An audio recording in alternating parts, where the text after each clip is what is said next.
Okay, what we're going to be doing today is repairing a leaky faucet in your camper. This is a two-handle, obviously. Pump is off, city water supply is disconnected, and I have a 3/32 Allen wrench. Turn the handle on. Basically, that gets this Allen head close to me and gives me room for my wrench. Loosen the screw a little bit and pull up on the handle. Comes apart real easy. Now, using no more than an Allen, or excuse me, a Leatherman tool, I'm going to grab it around here by this hex portion and just barely turn it. Not very tight. Loosen it up the rest of the way. Set it aside. Alright? Now, grab hold of the top of the post, right? That's to be expected. A little bit of water coming out. Probably should turn the hot water off also. But this is the valve. That little piece of metal, whenever it sits over the top of that O-ring, excuse me, sorry. Yes, I'm doing this by myself. Okay, so whenever the metal plate sits over the top of this O-ring, which is on this spring, which is over that hole, the water's off. As you rotate the handle and you expose the hole of the plate to the hole in the O-ring, you get water. Well, what happens over time is you might get a little bit of trash, or the O-ring might become dried out slightly. So all you got to do is get you some Danco silicone grease. They sell it at Home Depot, or you can get it on Amazon. Maybe I'll put a link in there for it.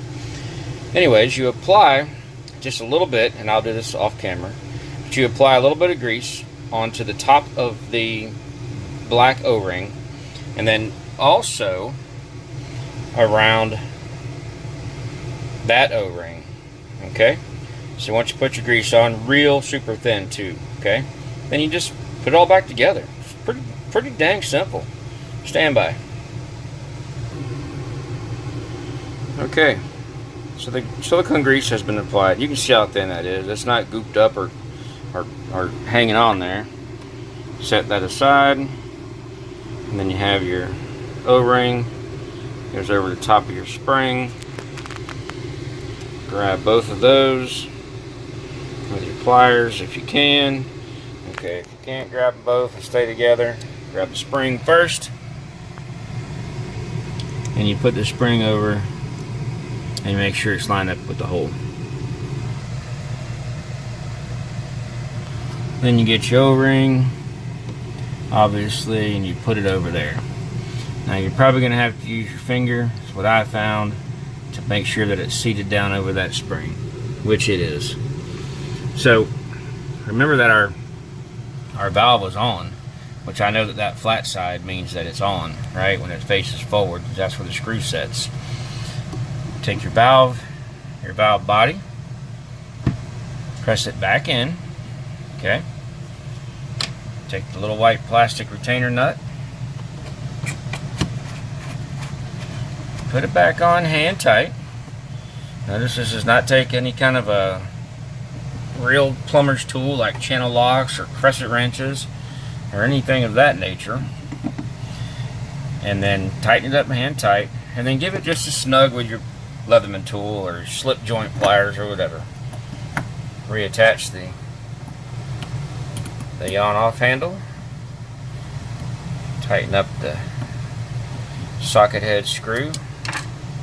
Turn your water off,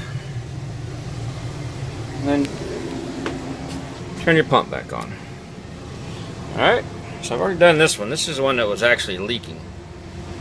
It's not leaking now, right?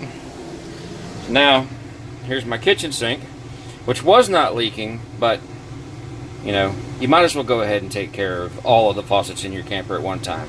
Because if one started leaking because it needed lubrication, chances are, you know, the other ones are too. So anyways, I hope you guys liked the video. Anybody watching, anybody who happens to find this, the videos I've seen on YouTube for this condition, have quite frankly been completely wrong. And if you follow those directions, you would be leaving yourself possibly in a situation where your leak becomes worse. So this is the way you do it. The Danco silicone grease is what you use. There's other products like this, but silicone is what you want. And that's it. So happy camping.